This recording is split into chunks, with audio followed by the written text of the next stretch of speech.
Hello everyone. तो आज का जो टॉपिक है उस पर हम लोग बात करेंगे एमपॉक्स के बारे में, यानी मंकी पॉक्स वायरस। जैसा आपको पता है कि WHO वर्ल्ड हेल्थ ऑर्गेनाइजेशन के जो डायरेक्टर जनरल हैं, डॉक्टर टेड्रस, उन्होंने रिसेंटली एमपॉक्स को ग्लोबल हेल्थ इमरजेंसी डिक्लेयर कर दिया है। ठीक है, तो अभी कोविड 19 का जो कॉन्सिक्वेंसेज है वो अभी देखने को बहुत जगह मिल रहा। उससे वर्ल्ड अभी उभरा नहीं है कि नया एक पैंडेमिक आ रहा है। ठीक है, जिसे वर्ल्ड WHO ने ऑलरेडी डिक्लेयर कर दिया ग्लोबल हेल्थ इमरजेंसी।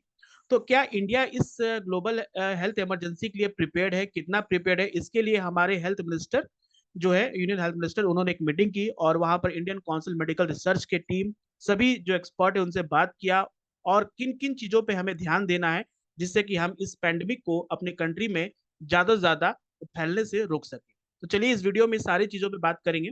जैसा कि न्यूज में आया है कि recently union health minister, okay, JP Nadda, ठीक है, chaired meeting to review the monkeypox situation and preparedness in India in the wake of WHO declaring the viral illness public health emergency of international concern। तो WHO ने recently monkey pox mpox को क्या declare कर दिया है? Public health emergency of international concern. ये जब भी WHO किसी डिजीज को या किसी भी इंफेक्शन को जब डिक्लेयर करता है, तो ये किसी एक कंट्री में नहीं होता है, जो कि रैपिडली वन कंट्री से अदर कंट्री में बहुत फास्ट स्प्रेड होता है, जिससे कि ज्यादा से ज्यादा मोर्टेलिटी होने के चांसेस ज्यादा है, ज्यादा डेथ होने के चांसेस है। और एक ग्लोबल इमरजेंसी, मतलब कि सारी कंट्री को इसके लिए प्रिपेयर्डनेस अपना तैयार रखना होगा। ठीक है, सो official from the health ministry, national centre for disease control and Indian council of medical research attended the meeting. तो दो इंपॉर्टेंट एक्सपर्ट जो थे इस मीटिंग में, आप देख सकते हैं जेपी नड्डा के साथ ये सारे एक्सपर्ट बैठे हुए हैं, and they are all discussing about कि इंडिया कितना प्रिपेयर है इस ग्लोबल हेल्थ इमरजेंसी के लिए। So according to an official statement, it was decided the meeting that certain measure, कुछ measures लेना पड़ेगा, कुछ precaution लेना पड़ेगा, जैसे sensitizing the health unit at all the airports, जैसे कि जो लोग बाहर से खासकर अफ्रीका अफ्रीका कॉन्टिनेंट से जितने भी कंट्रीज वहां से जो भी इंडिया में ट्रेवल कर रहे हैं, तो उनको एक बार सारे एयरपोर्ट को सेंसिटाइजिंग करना। Sea ports, okay, and ground crossings, reading to testing laboratory, जो कि लेबोरेटरी है जो कि ऑन स्पॉट टेस्ट कर सके, ओके, सैंपल लेकर। Gearing up health facility for detecting, okay, जैसे कि मंकी पॉक्स वायरस के जो लक्षण है, जो सिम्टम्स है, उसको जितना जल्दी आइडेंटिफाई किया जा सके। And isolating and managing any case, जो भी केस मिलेगा उसको किस तरह से आइसोलेट करना है और किस तरह से मैनेज करना है, इस सारी चीजों पर ये मीटिंग में बात हुई। ओके, इस मीटिंग में ये भी बात हुआ कि monkey pox infection are usually self limiting, lasting between 2 to 4 weeks. Self limiting मतलब 2 से 4 वीक के अंदर ये वायरस जो है वो उसका मतलब टाइम पीरियड है खत्म हो जाता है। And generally recover with supportive management, जो भी सपोर्टिव मैनेजमेंट है हेल्थ में जो भी है, some medicine, some, okay, some equipment, health equipment is required, okay, doctor के सुपरविजन में जो भी पेशेंट्स होते हैं उनको रिकवरी किया जा सकता है। ठीक है, तो 2 से 4 जो वीक होता है ये बहुत ही क्रूसियल होता है, जिसमें ज्यादा स्प्रेड होने के चांसेस है। तो ये सेल्फ लिमिटिंग, लास्टिंग कह सकते हैं 2 to 4 वीक से। ये बहुत इंपॉर्टेंट पॉइंट है आपके UPSC prelims point of view से। ठीक है, तो यूपीएससी में पूछ सकता है ये क्वेश्चन। जो ये ट्रांसमिशन होता है 2 to 4 वीक्स में, ज्यादा जो वल्नरेबल होता है, उसमें होता क्या है? It require prolong close contact with an infected case and generally through a sexual route, direct contact with body, okay, lesion fluid like आपका जो स्वेट है उससे हो सकता है, contaminated clothing, linen of infected person, किसी जो पर्सन इन्फेक्टेड अगर उसके आप पहना हुआ कुर्ता, अगर कपड़ा पहनते तो उससे भी, और उसके कंबल को यूज करते तो भी आपको ये इन्फेक्शन होने के चांसेस है। अब बात करते हैं WHO ने जो डिक्लेयर किया था मंकी पॉक्स को public health emergency international concern in July 2022, लेकिन 2023 में इसको फिर से बंद कर दिया, मतलब वापस ले लिया था कि now it's not longer the public health emergency of international concern. लेकिन since 2022 the WHO reported 99,000 cases and 208, okay, 208 deaths due to monkey pox from 116 country. तो 116 कंट्री से केस रिपोर्ट किया गया है अभी तक। ठीक है, इसलिए इसको पब्लिक हेल्थ इमरजेंसी कहा गया, ग्लोबल हेल्थ इमरजेंसी है। Since 2022 declaring bye the WHO a total 30 monkey pox declared from India. Okay, last case जो रिपोर्ट किया गया था मार्च 2024 में, तो ये अभी का डाटा है। तो ऐसा नहीं कि इंडिया से अभी तक कोई केस नहीं मिला, इंडिया से भी केस मिले हैं, 30 मंकी पॉक्स केसेस मिले हैं। ओके, जो लास्ट मिला था मार्च 2024 में मिला था। ठीक है, तो ये सारे पॉइंट्स काफी इंपॉर्टेंट हो जाते हैं एग्जाम पॉइंट ऑफ व्यू से, जिससे कि आपको बहुत सारे ऑप्शंस को सही करना पड़ेगा। अब हम बात करते हैं मंकी पॉक्स के बारे में डिटेल, ये कैसा डिजीज है, क्यों स्प्रेड होता है। सो इसको कहेंगे viral zoonotic disease. Zoonotic disease वैसे डिजीज कहते हैं जो एनिमल से ह्यूमन बींग में कॉन्टेक्ट जाता है, ठीक है, एनिमल टू ह्यूमन में जो ट्रांसफर होता है उसको कहते हैं zoonotic disease. So transmission from animals to humans and is identified pox like disease among monkey, hence it is known as monkey pox। तो जैसे कि इंसानों में चिकन पॉक्स होता है, इसी तरह मंकी में भी पॉक्स होता है, इसलिए इसको मंकी पॉक्स कहा जाता है। It is an endemic to Nigeria. तो Nigeria one country in Africa, वहाँ का एक कह सकते हैं एंडेमिक है, जैसे कि उस जगह का ओरिजिन है। जैसे चाइना कैसे वुहान, जैसे कोविड-19 कोरोना वायरस वुहान चाइना से ओरिजिन हुआ, उस तरह से it is endemic to Nigeria. It is caused by monkey pox virus, a member of orthopox virus genus in the family of okay Poxviridae. So orthopox virus क्या होता है? Orthopox virus is a genus of dsDNA virus that poxyvirid family that infected animals। वैसे virus जो कि animals को infect करते हैं, ठीक है, आपको ये याद रखना ऑर्थोपॉक्स वायरस क्या होता है। In human this virus cause skin lesions, जैसे कि आप देख सकते हैं कि इस तरह से रेडिश हो जाता है, ठीक है। It was responsible for small pox and eradicated by the vaccination. तो वैसा ऑर्थोपॉक्स वायरस वैसा वायरस जो कि एनिमल को इन्फेक्ट करता है और एनिमल से फिर ये इंसानों में जाता है। This is why it is called zoonotic disease.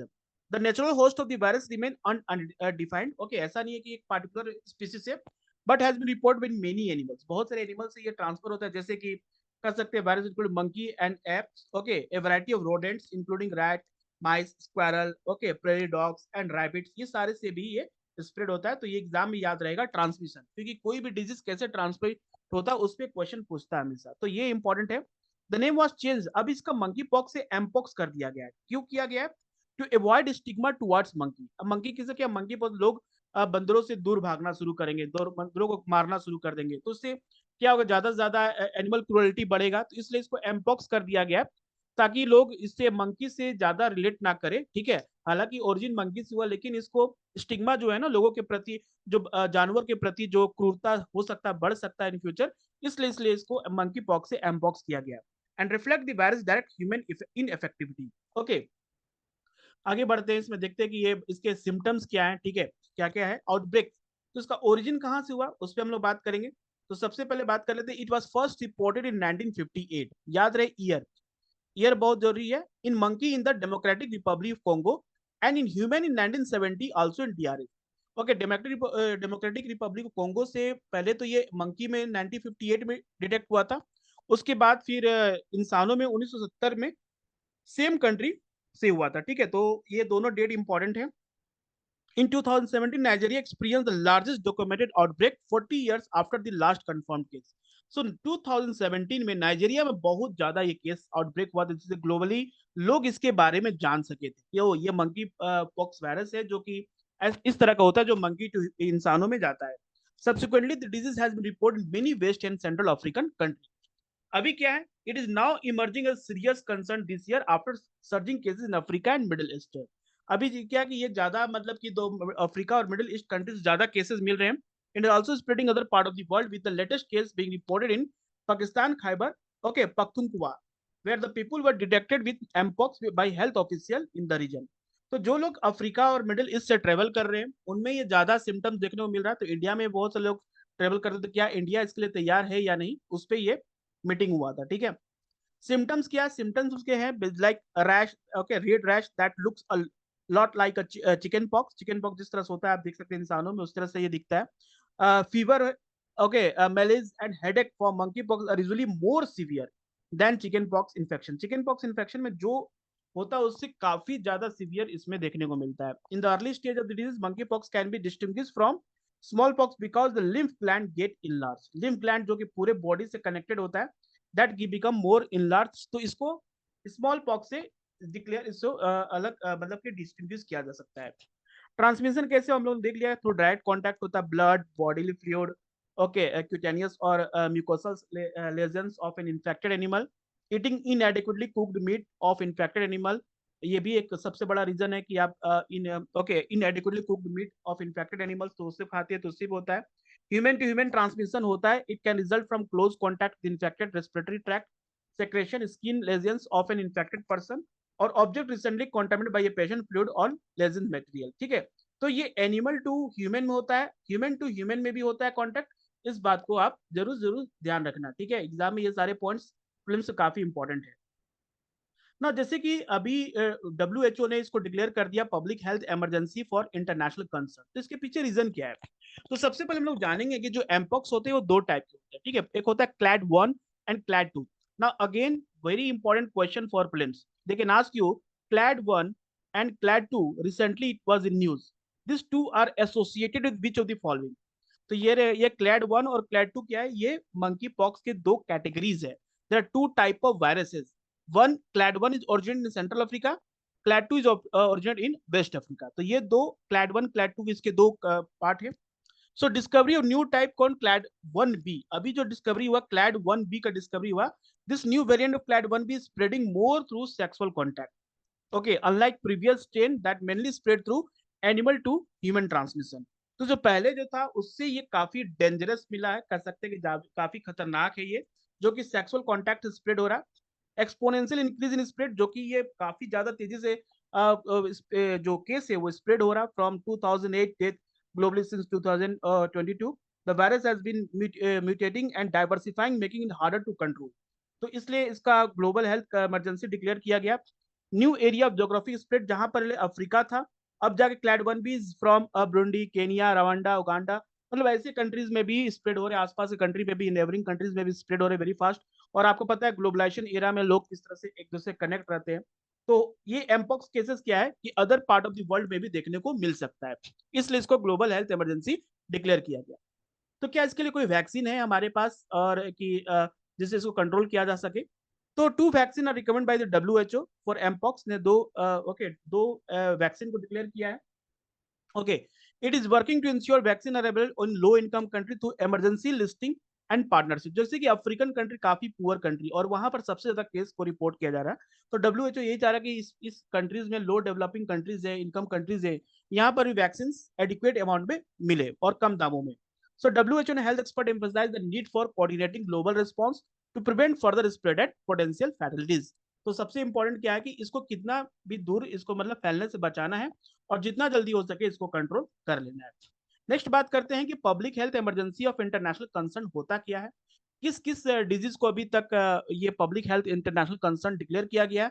ये भी एक प्रीलिम्स में पूछ सकता है क्वेश्चन, वेरी इंपॉर्टेंट है। So as per international health regulation 2005 में बॉडी बना, आउटब्रेक क्वालिटी इज PHEI, जैसे है कि public health emergency of international concern is unusual और अनएक्सपेक्टेड। किसी भी बीमारी जो अनयूजुअल अनएक्सपेक्टेड कि इतना जल्दी ये फैलेगा, लाइक कोविड-19, ओके, एमपॉक्स, ओके, अनयूजुअल और अनएक्सपेक्टेड है। It has potential for international spread, मतलब काफी इंटरनेशनल स्प्रेड में वो फैल सकता है, and may require an immediate international action. So it is a binding international legal agreement. Okay, IHR international health regulation जो है, that is 196 countries are the member. Okay, including all member state of WHO. So जो भी disease को PHEIS declare किया जाता है यानी public health emergency of international concern, okay, they required a highest level of alert that is issued by the WHO under IHR international health regulation.